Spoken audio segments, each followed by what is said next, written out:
Hello everyone, welcome to Melbourne Suchi kitchen. இன்னைக்கு நம்ம ஊர் கோயிலில் கல்யாணங்களில் நான் வெஜிடேரியன் ரத்தம், கிட்னி, லிவர், கொழுப்பு இதெல்லாம் போட்டு கடலைப்பருப்பு போட்டு கூட்டு வைப்பாங்க. அந்த ரெசிபி தான் இன்றைக்கி நம்ம செய்ய போகிறோம். வாங்க எப்படி செய்யலான்னு பார்க்கலாம். கிட்னி, லிவர், 2 தக்காளி பழம், 1 வெங்காயம், 3 பச்சை மிளகாய், கடலைப்பருப்பு 1/2 கப், 2-3 உருளைக்கிழங்கு போட்டு நம்ம வேக வச்சுக்கலாம். கடலைப்பருப்பையும் உருளைக்கிழங்கையும் போட்டு வேக வச்சுக்கலாம். ஒரு பாத்திரம் வச்சுருக்கேன். அதில் கொதி வந்த பிறகு தண்ணியை ஒரு 1/2 லிட்டர் தண்ணி ஊற்றி இதை அப்படியே ஒரு சூட்டில் போட்டுட்டு நம்ம 1 மினிட்டில் எடுத்துடணும். அப்போ அதனால் என்ன செய்யணும்னா அந்த இருக்க ஸ்மெல்லெல்லாம் போகணுங்கிறக்காக இந்த மாதிரி எனக்கு சமையல்காரர் சொல்லி கொடுத்தார். ஜஸ்ட் ஒரு டிப் பண்ணிவிட்டு நம்ம அதை எடுத்துடலாம். டக்குன்னு கலரும் மாறிடும், அதனால் அப்படியே எடுத்துடலாம். இது வந்து ஆப்ஷன் தான். இந்த மாதிரி சுடுதலில் போட்டு எடுத்தால் கொஞ்சம் கவுச்சி போகும், அதுக்காக அப்படி பண்ணுறது.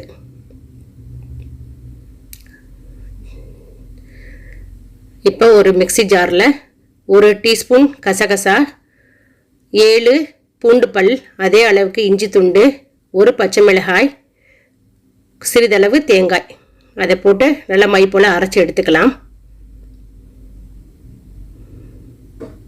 இப்போ இந்த லிவரை எப்படி கட் பண்ணுறேன்னு பார்த்துக்கோங்க. க்யூப் சைஸில் சின்ன சின்னமாக கட் பண்ணி எடுத்துக்கலாம்.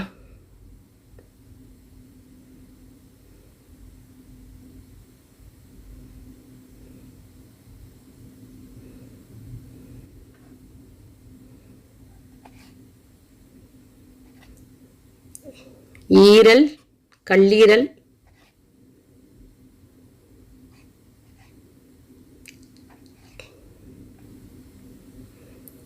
ஒரு கடாய் வச்சுருக்கேன். ஒரு பேனில் 5 டீஸ்பூன் நல்லெண்ணெய், கிராம்பு, ஏலக்காய், பட்டை, அன்னாசிப்பூ,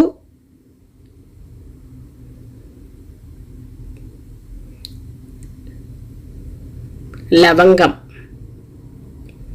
1 டீஸ்பூன் சோம்பு, கறிவேப்பிலை, வெங்காயம், ஒரு பச்சை மிளகாய் போட்டிருக்கேன். உங்களுக்கு காரம் வேணும்னா இன்னும் 2 போட்டுக்கலாம். நீங்கள்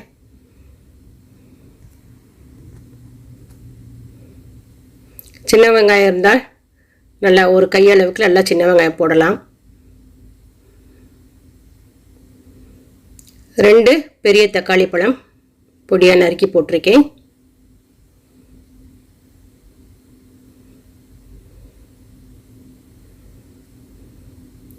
நல்லா மசிஞ்சிருச்சு எல்லாம். இப்போ பொடிகள் போட்டுடலாம். அதுக்கு முன்னாடி இஞ்சி பூண்டு அரைத்த விழுத போட்டுடலாம். அது ஒரு வதக்கிட்ட பிறகு நம்ம பொடிகள் போட்டுக்கலாம்.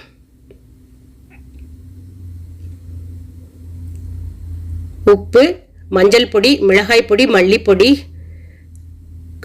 மிளகு சீரக பொடி, கொஞ்சம் கரம் மசாலா.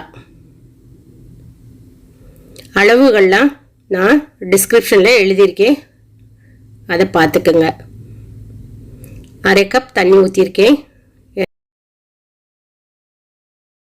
வாசனைலாம் நல்லா போகட்டும்.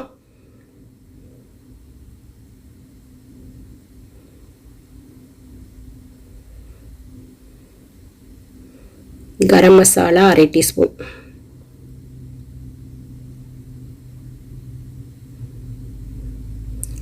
மிளகு சீரகமும் ஒரு டேபிள் ஸ்பூன் அளவுக்கு போட்டிங்கன்னா அதுதான் ஹைலைட்டாக இருக்கும். நல்ல வாசனையாக இருக்குது. இப்பயே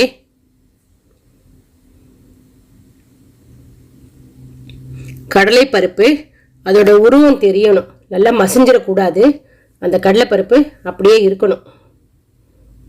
பாருங்க, அந்த மாதிரி இருக்கணும். ரொம்ப வெந்துருச்சுன்னா நல்லா இருக்காது.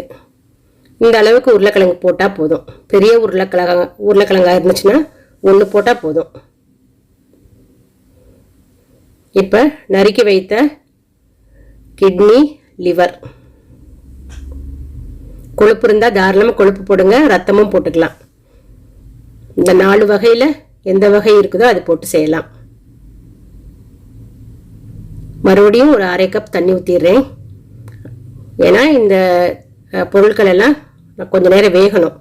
இந்த லிவர் போட்டிருக்கோம், நல்லா ஒரு 5 மினிட்ஸ் வெந்த பிறகு ஆஃப் பண்ணிடலாம். ஓவர் குக் பண்ணிடக்கூடாது. ஓவர் குக் பண்ணிட்டோம்னா ரொம்ப சவக்குன்னு இருக்கும். அதனால பக்கத்துலேயே இருந்து ஒரு 5 மினிட்ஸில் நம்ம ஸ்டவ்வை ஆஃப் பண்ணிடலாம். 5 மினிட்ஸ் ஆயிடுச்சு. கொஞ்சம் மல்லித்தலைகளை தூவி விட்டுடலாம்.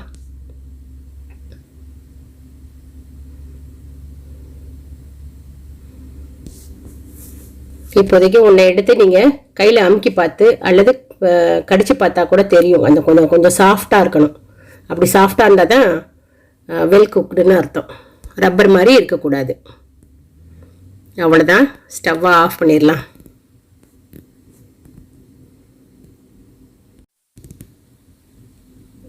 அருமையான கோயில் அல்லது விசேஷங்களில் செய்யக்கூடிய ரத்தம் ஈரல் கூட்டு ரெடி ஆயிடுச்சு.